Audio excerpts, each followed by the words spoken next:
कहते एक सेठ का पुत्र था और वो कभी भी भगवान का नाम स्मरण नहीं करता था। एक गांव में संत जी आए, वह सत्संग कर रहे थे। 7 दिनों का सत्संग था, तो माता पिता रोज सुनने के लिए आते, पर वो कभी नहीं आते। एक दिन माता पिता ने जाकर के प्रार्थना की कि महाराज हमारा बालक बड़ा उद्दंड है और हमारी सुनता नहीं, भगवान की भक्ति नहीं करता, इधर उधर के कामों में लगा रहता है, कृपा करके उसे कुछ अच्छा मार्गदर्शन दें ताकि उसका भी जीवन भगवान की ओर मुड़ जाए। ऋषि ने कहा ये तो हमारे 2 सेकंड की बात है, तुम लाना हम समझा देंगे। माता पिता ने विचार किया, भैया जिसको हम 25 साल से समझा रहे वो ना समझ रहा और ये कह रहे हैं कि 2 मिनट में समझा देंगे। किसी तरह माता पिता समझा बुझा करके अपने पुत्र को लेकर के आए और उसे महाराज जी के सामने खड़ा कर दिया। महाराज जी ने कहा बच्चा सत्संग में आया करो, इससे कल्याण होता है। उसने कहा महाराज मैं सब नहीं मानता।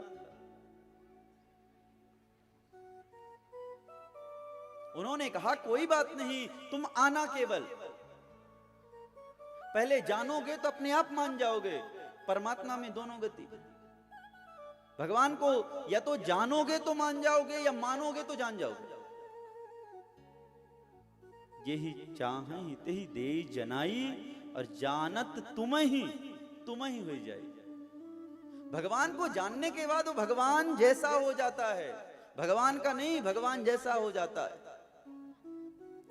भगवान शंकर के जो रुद्रगण हैं भगवान शंकर जैसे दिखते हैं, सुंदर गोरे गोरे, मस्तक पर सुंदर त्रिपुंड और गले में सुंदर रुद्राक्ष की माला और ऐसा दिव्य तेज कि जिसे देख करके एक पल के लिए बड़े बड़े यक्ष गंधर्व भी शर्मा जाते। तभी तो सभी भक्ति करते हैं भगवान शिव की। इस संसार में केवल एकमात्र भगवान शिव हैं जिसके सभी भक्त हैं।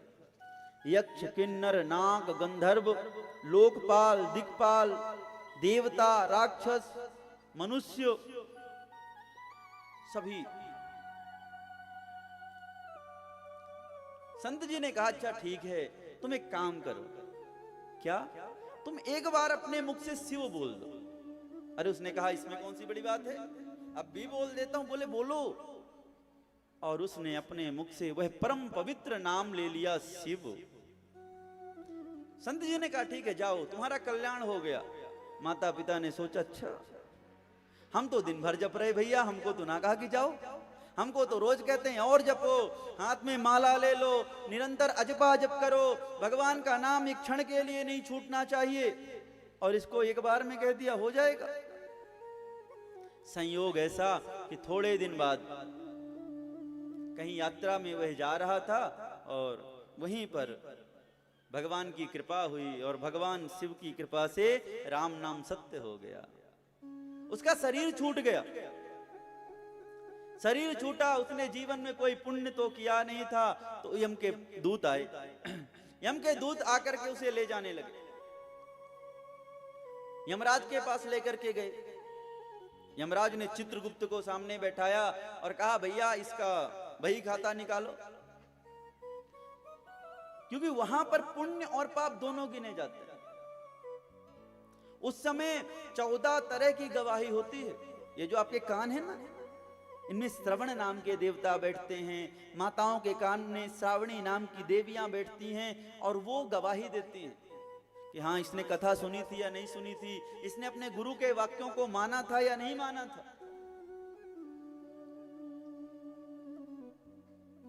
ये जो दिन है, ये रात है, ये दोनों संध्या हैं, सूर्य है, वायु है, आपकी आत्मा है, यह सब गवाही देते हैं। सभी से पूछ डाला, बोले महाराज जीवन में पुण्य तो छोड़ो, इसने पुण्य का नाम भी नहीं सुनो होगा, कर्म तो दूर की बात। यमराज को बड़ा संशय हुआ, इस संसार में आज तक कोई ऐसा व्यक्ति नहीं हुआ, अनजाने में ही सही कोई ना कोई पुण्य का काम तो कर ही लेते हो। अरे वो नास्तिक भी होए पर भी किसी ना किसी चीज के लिए तो वो भी लड़ता है। ये अजीब शख्स है। थोड़ी विशेष ध्यान गया। चित्रगुप्त ने तब तक आवाज उठाई, महाराज जीवन में कोई ऐसा पुण्य तो नहीं किया, पर एक बार इसने शिव नाम लिया।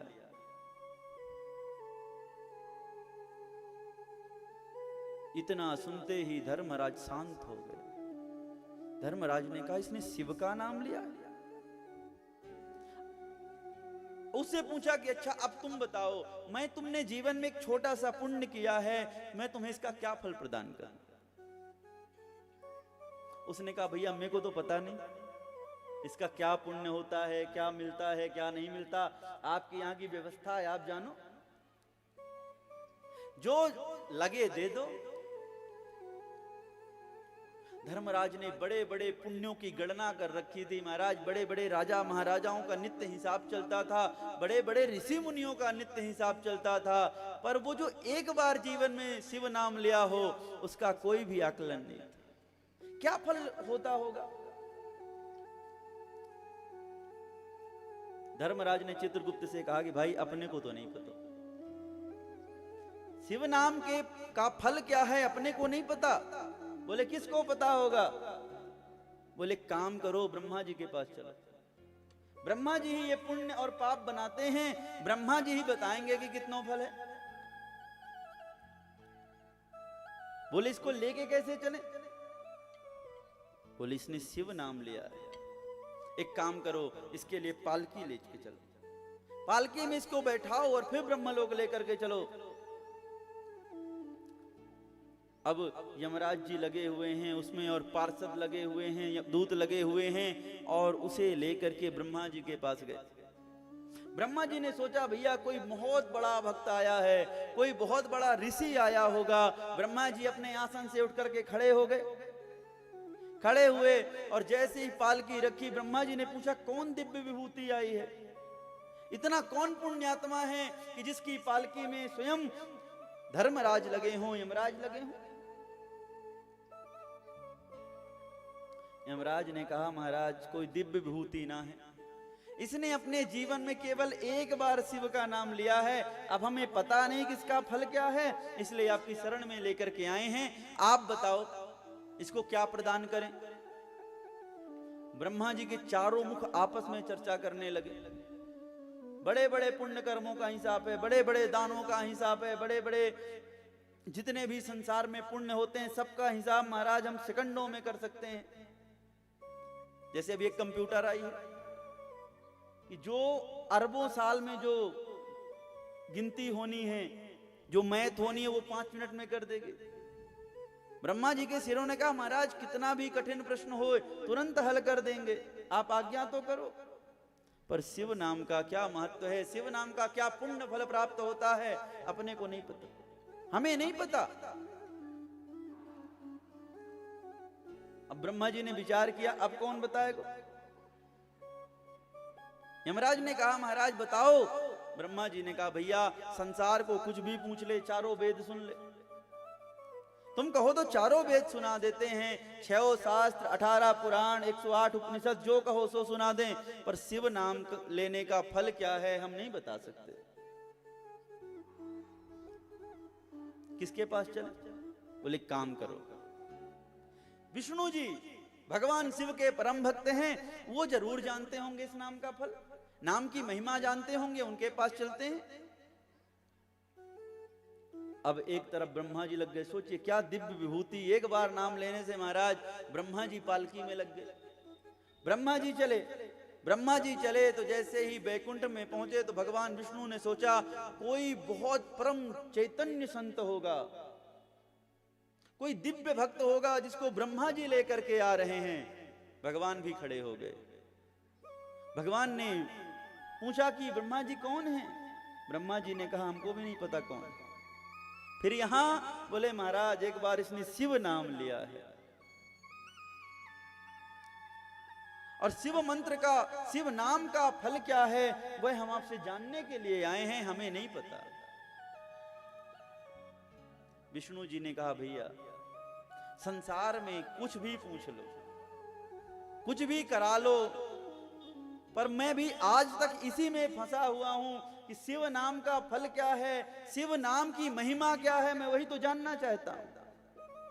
कई अरब वर्षों से मैं निरंतर उस नाम को मैं खुद जप रहा हूं, मैं अपने हृदय में शिव को धारण करके बैठा हूं। कौन बताएगा? बोले जिसका नाम है वही बताएगा। और अब भगवान विष्णु ने भी एक तरफ अपना कंधा लगाया और लेकर के बढ़े पालकी। जैसे ही कैलाश पर्वत पर प्रवेश किया, कैलाश पर्वत की अद्भुत महत्ता, वहां पर प्रवेश करते ही सभी का मन शांत हो गया बिल्कुल। भगवान शिव के दरबार में पहुंचे तो भगवान शिव भी खड़े हो गए। विष्णु जी आए हैं, ब्रह्मा आए हैं, स्वयं धर्मराज इस पालकी पर लगे हुए हैं। संसार का सबसे बड़ा कोई भक्त होगा जिसने हजारों युगों तक नाम जपा होगा, वैसा कोई दिव्य ऋषि होगा, उसका उठ करके खड़े हुए उसका स्वागत करने के लिए। और इधर विष्णु जी से पूछा कि महाराज कौन है? बोले नहीं पता। फिर पालकी में क्यों लगे हो? बोले ब्रह्मा जी लगे तो हम भी लग गए। ब्रह्मा जी से पूछा, ब्रह्मा जी ने कहा ये धर्मराज लगा था, हम भी लग गए। धर्मराज से पूछा, बोले महाराज इसने आपका एक बार नाम लिया था, हम इसके पुण्य और पाप की गणना कर रहे थे, कोई दूसरा पुण्य नहीं किया, इसने केवल आपका एक बार नाम लिया है, इसको क्या फल प्रदान करें? भगवान शंकर ने कहा यही फल है, तुम लाए हो और इसे छोड़ जाओ। क्योंकि जिसने एक बार शिव मंत्र मुदाहरे, जिसने एक बार अपने मुख से शिव नाम का मंत्र, शिव का मंत्र उच्चारण कर लिया, शिव नाम उच्चारण कर लिया, वह मुख पवित्र हो जाता है। श्री शिवाय नमस्तुभ्यम, वह मुख नमस्कार करने योग हो जाता है जिस मुख से शिव मंत्र उच्चारण हो जाता है। और महाराज यह कितना पवित्र है, यह आप सभी को यहाँ तक लेकर के आ गया। अब इससे आगे की कहीं यात्रा नहीं है, इसको यहीं छोड़ करके चले जाइए। नाम का फल यही है कि वह शिव के जैसा हो जाता है, शिव को प्राप्त हो जाता है। बोले शंकर भगवान की जय।